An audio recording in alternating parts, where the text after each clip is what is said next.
Topic है वो है व्रत का त्रिज्यखंड। इससे पहले वाली वीडियो में हम आपको व्रतों के क्षेत्रफल, व्रतों की परिधि और व्रतों से संबंधित आपकी त्रिज्या, आधार, केंद्र, ये सब हम आपको परिभाषाएं बता चुके थे। अब जो हमारे कक्षा 10th में जो मुख्य प्रश्नावली है वो व्रतों के बारे में तो हमने केवल साधारण जानकारी दी थी। तो मुख्य प्रश्नावली तो यहाँ त्रिज्यखंड है हमारी। तो त्रिज्यखंड का क्षेत्रफल याद करना, त्रिज्यखंड की लंबाई याद करना, उसमें से सवाल आएंगे। वो पहली बारी तो आपकी जानकारी के लिए थी कि थोड़ा बहुत व्रत की हम जानकारी दे दें। तो यहाँ चलते हैं। पहली बात तो त्रिज्यखंड क्या होता है। क्या किसी व्रत की दो त्रिज्या और उसके संगत जो चाप है, दो त्रिज्या और उसके संगत जो चाप है, उससे घिरे क्षेत्र को हम त्रिज्यखंड कहते हैं। यह आपका त्रिज्याओं द्वारा बना हुआ खंड त्रिज्यखंड है। द्वारा ध्यान दें कि किसी भी व्रत की दो त्रिज्याओं और उसके संगत बने क्षेत्र है उसको हम त्रिज्यखंड कहते हैं। तो ये हमारा त्रिज्यखंड हो चुका है। तो ये आपका OAPBO ये एक त्रिज्यखंड है। तो त्रिज्यखंड दो प्रकार के होते हैं, एक लघु त्रिज्यखंड और एक दीर्घ त्रिज्यखंड। लघु त्रिज्यखंड और दीर्घ त्रिज्यखंड ये क्या होते हैं लघु और दीर्घ। कि यदि जो कोण है आपका ये केंद्रीय कोण अगर 180 से कम है तो होगा लघु त्रिज्यखंड, और यदि 180 से अधिक है तो होगा दीर्घ त्रिज्यखंड। 180 से कम तो ये 180 से कम है और ये पूरा 180 से ज़्यादा है, और ठीक 180 के बराबर होगा तो फिर बन जाएगा अर्धव्रत। चूँकि 180 के बराबर का मतलब इस तरीके से ये 180 है तो ये पूरा अर्धव्रत बन जाएगा। तो एक चीज़ और ध्यान दें कि ये जो लघु त्रिज्यखंड की लंबाई और दीर्घ त्रिज्यखंड की लंबाई ये जो होते हैं, लघु त्रिज्यखंड की लंबाई प्लस दीर्घ त्रिज्यखंड की लंबाई, आप देख रहे हैं इसकी और ये टोटल की ये काय के बराबर हो जाएगी, व्रत की परिधि के बराबर हो जाएगी। अर्थात कि अगर हमने लघु त्रिज्यखंड की लंबाई याद कर ली है और हमें दीर्घ की पूछी है तो हम व्रत की परिधि में से लघु त्रिज्यखंड की लंबाई को घटा देंगे, आपकी दीर्घ त्रिज्यखंड की लंबाई आ जाएगी। हमें अलग अलग निकालने की आवश्यकता नहीं है कि दीर्घ की निकालिए, लघु की निकालिए, आपको केवल एक की निकाल दीजिए, व्रत की परिधि में से घटा दीजिए, दूसरी आ जाएगी। इसी प्रकार ये लघु व्रतखंड का क्षेत्रफल है और ये दीर्घ व्रतखंड का क्षेत्रफल है, और पूरा जो टोटल जो क्षेत्रफल होगा वो व्रत के क्षेत्रफल के बराबर होगा। लघु त्रिज्यखंड का क्षेत्रफल प्लस दीर्घ त्रिज्यखंड का बराबर व्रत का क्षेत्रफल। वही तरीके से अगर हमें लघु व्रतखंड का क्षेत्रफल ज्ञात कर लिया है और हमें क्या याद करना है, दीर्घ त्रिज्यखंड का क्षेत्रफल ज्ञात करना है, तो हम पूरे व्रत के क्षेत्रफल में से लघु त्रिज्यखंड का क्षेत्रफल घटा देंगे तो दीर्घ त्रिज्यखंड का क्षेत्रफल हमारा आ जाएगा।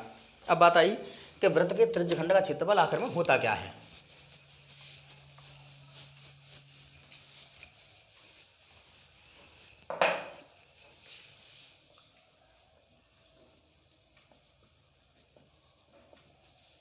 त्रिज्यखंड का क्षेत्रफल होता है θ/360 πr²। अगर ये कोण थीटा है और ये त्रिज्या r है तो हमें केवल थीटा और r चाहिए। पाई का मान 22/7 होता है, 360 का चरराशि 360, तो इस तरीके से θ/360 और πr² होता है। अब मैंने भी बताया था कि अगर हमें दीर्घ त्रिज्यखंड का क्षेत्रफल ज्ञात करना है तो πr² में से लघु त्रिज्यखंड का क्षेत्रफल आप घटा देंगे। आपको इतना करना है। अगली चीज कि यदि हमारा थीटा बराबर 180 हो जाए ये, तो इसका क्षेत्रफल क्या आएगा, तो ये बन जाएगा अर्धव्रत। तो अर्धव्रत का जो क्षेत्रफल है 1/2 πr² होता है। वैसे अगर यहाँ 180 लगा देंगे तो 180/360 हाफ πr² हो जाएगा। और यदि थीटा बराबर 90 है ये वाला, तो ये बन जाएगा चतुर्थांश। चाहे तो आप यहाँ थीटा लगा दिए, 90/360/4 हो जाएगा, और चतुर्थांश का 1/4 पाई आर स्क्वायर होता है। अब हम बात करेंगे त्रिज्यखंड की लंबाई। ये तो त्रिज्यखंड के क्षेत्रफल हो गई। अब हम देखते हैं त्रिज्यखंड की लंबाई।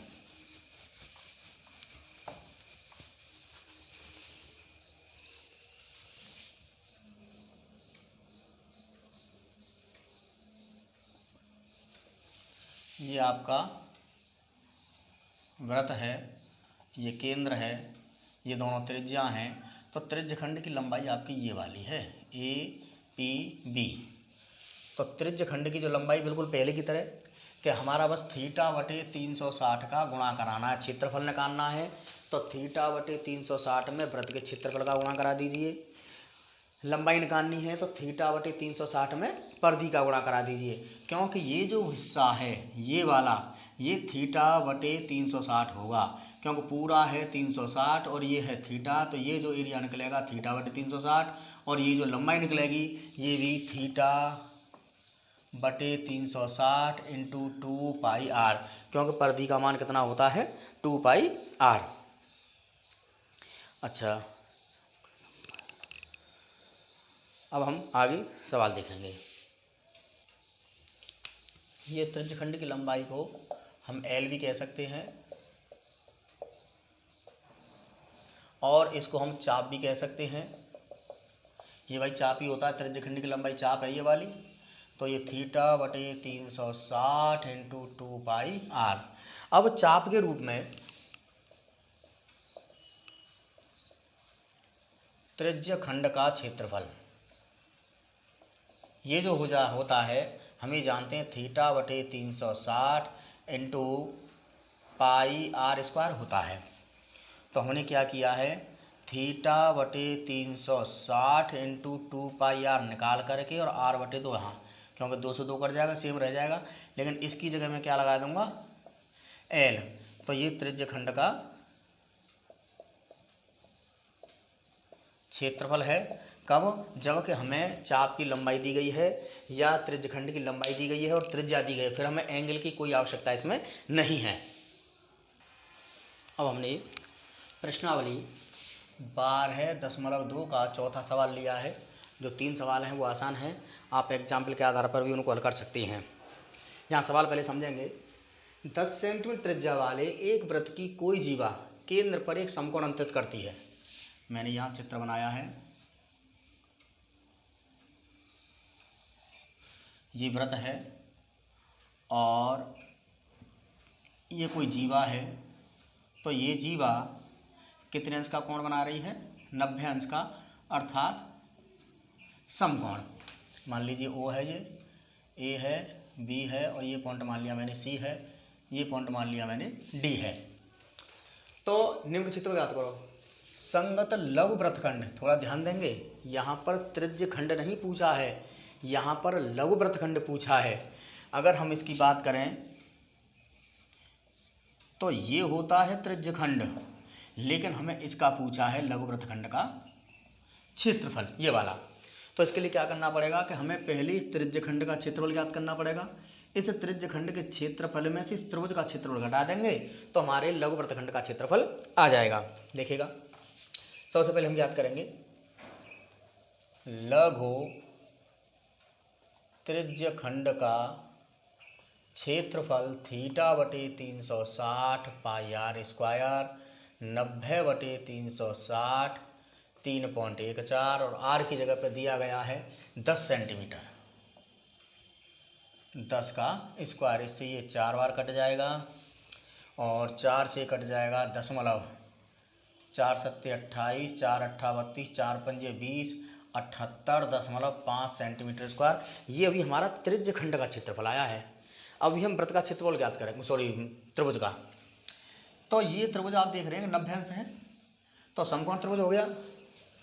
चूँकि एंगल AOB बराबर 90 अंश या समकोण सवाल में कहा गया है, हमें अपनी तरफ से नहीं किया, हमने दिया है समकोण है। तो समकोण त्रिभुज का जो क्षेत्रफल होता है 1/2 आधार गुणा ऊंचाई। यहाँ आधार भी 10 है और ऊंचाई भी 10 है, ये भी 10 है और ये भी 10 है, क्योंकि दोनों त्रिज्या हैं। तो यहाँ पर ये हो जाता है 50 सेंटीमीटर स्क्वायर। अब निकालेंगे हम संगत लघु वृत्तखंड का क्षेत्रफल बराबर लघु त्रिज्यखंड का क्षेत्रफल माइनस त्रिभुज AOB का, जो कि हम दोनों चीज निकाल चुके हैं। 78.5 माइनस 50 28.5 सेंटीमीटर स्क्वायर। ये अभी हमारा पहले सवाल का आंसर आया है, संगत लघु वृत्तखंड का क्षेत्रफल। अगर यहीं पर हमें दीर्घ वृत्तखंड का क्षेत्रफल पूछा जाता, पूछा नहीं बस बता रहा हूं मैं, तो आप पूरे वृत्त के क्षेत्रफल में से ये जो लघु वृत्तखंड आया है इसको घटा देते, पूरा होता है πr² और ये आपका 28.5 आया है। तो आप दीर्घ का, यानी ये तो हो गया लघु वृत्तखंड और जो ऊपर का हिस्सा है वो आपका हो गया दीर्घ वृत्तखंड। तो वृत्तखंड और त्रिज्यखंड में थोड़ा अंतर रखेंगे। अभी हम जो दूसरा सवाल है संगत दीर्घ त्रिज्यखंड का क्षेत्रफल, ये हल करेंगे अभी। तो हमें सेकंड सवाल है संगत दीर्घ त्रिज्यखंड का क्षेत्रफल बराबर वृत्त का क्षेत्रफल और उसमें से लघु त्रिज्यखंड का क्षेत्रफल घटाना है। अगर यहाँ वृत्तखंड होता तो यहाँ भी वृत्तखंड होता, यहाँ त्रिज्यखंड है तो यहाँ भी त्रिज्यखंड होगा। πr² में से लघु त्रिज्यखंड हमने भी निकाला था 78.5, तो पाई का मान 314, 10 का स्क्वायर ये हो गया 314, 78.5, इसको आप घटा देंगे 235.5 सेंटीमीटर स्क्वायर इसका क्षेत्रफल आ जाएगा। यानी ये जो दीर्घ त्रिज्यखंड है ये वाला है जो निकल के आया है, और लघु त्रिज्यखंड वाला था। तो एक का आंसर तो ये है जो लघु वृत्तखंड का क्षेत्रफल है, और एक का आंसर ये है, और त्रिभुज का हमने निकाल दिया है। नेक्स्ट सवाल है हमारा इसी एक्सरसाइज का 8वां सवाल है। तो सवाल क्या कह रहा है कि 15 मीटर भुजा वाले वर्गाकार घास के मैदान, ये 15 मीटर भुजा वाला वर्गाकार मैदान है, जगह जगह घास लगी हुई है ये। तो यहाँ पर इसने घोड़ा बांध दिया गया एक कोने में, और इस घोड़े की रस्सी की जो लंबाई है वो है आपकी 5 मीटर। तो यहाँ से बांध दिया गया, तो जो घोड़ा है ये 5 मीटर लंबी रस्सी है, तो इस तरीके की घास चढ़ सकता है, ये वाली जितनी यहाँ बंध रहा है 5 लंबी से इस यहाँ तक चढ़ सकता है, इससे ज़्यादा नहीं चढ़ पाएगा। तो हमारा जो पहला सवाल है वो यही है कि मैदान के उस भाग का क्षेत्रफल जहाँ घोड़ा घास चढ़ सकता है। मैदान के उस भाग का क्षेत्रफल जहाँ घोड़ा घास चर सकता है, तो θ/360 πr²। तो यहाँ पर जो थीटा है वो आप देख रहे हैं, क्योंकि वर्ग का प्रत्येक कोण 90 अंश का होता है। 90/360, पाई का मान सवाल में कहा गया है कि 3.14 लगाना है, और यहाँ जो घोड़े कितने से बना हुआ है 5, तो इससे ये 4 बार कट जाएगा और 4 से कट जाएगा 4 7 28 और आपका 3 4 8 32 और 4 पंजे 20, 0.785 गुणा 5 25, तो 25 पंजे 125, 25 8 225, 7 175, 195 पॉइंट 3 97 लगाएंगे, इतने मीटर स्क्वायर यानी 19.525 19.625 सेंटीमीटर या मीटर स्क्वायर के भाग की जो है वो चढ़ सकता है। अब यहाँ पर जो यानी इसका क्षेत्रफल आ गया आपका 19.625 मीटर स्क्वायर। 25 पंजे 125, 25 8 221 सही है। अब यहाँ पर सेकंड सवाल है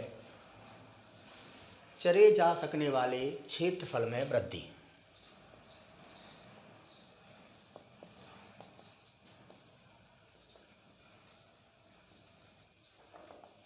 कि अब यहाँ पर रस्सी जो आपकी 5 मीटर की थी अब वो 10 मीटर की कर दी गई है।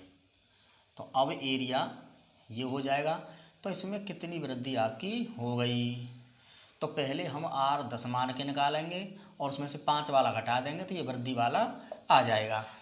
तो थीटा बटे 360 पाई R1 स्क्वायर में से थीटा बटे 360 पाई R2 स्क्वायर घटा देंगे। थीटा बटे 360 पाई कॉमन ले लेंगे। R1 square minus R2 square, theta की जगह 90 3.14, R1 की जगह पे 10 हो गया है क्योंकि लंबाई अब 10 हो गई है और ये पहली लंबाई 5 थी। तो ये आपका कट गया था 4 बार, 4 से ये कट गया था 0.785 और ये 100 में से 25 गए तो 75। तो अब इसका जो आंसर आ जाएगा 58 यानी इतना और चढ़ सकता है। यानी आपने जो लंबाई की है केवल डबल की है, 5 से 10 की है और क्षेत्रफल कितना बढ़ गया कि 19 से 3 गुना बढ़ गया, 19 या 57। तो ये गणित के कमाल होते हैं कि गणित में आपने केवल लंबाई दूनी की है, क्षेत्रफल बढ़ गया 3 गुना। 3 गुना क्षेत्रफल 4 गुना बढ़ गया। क्षेत्रफल कितना बढ़ गया है? 4 गुना।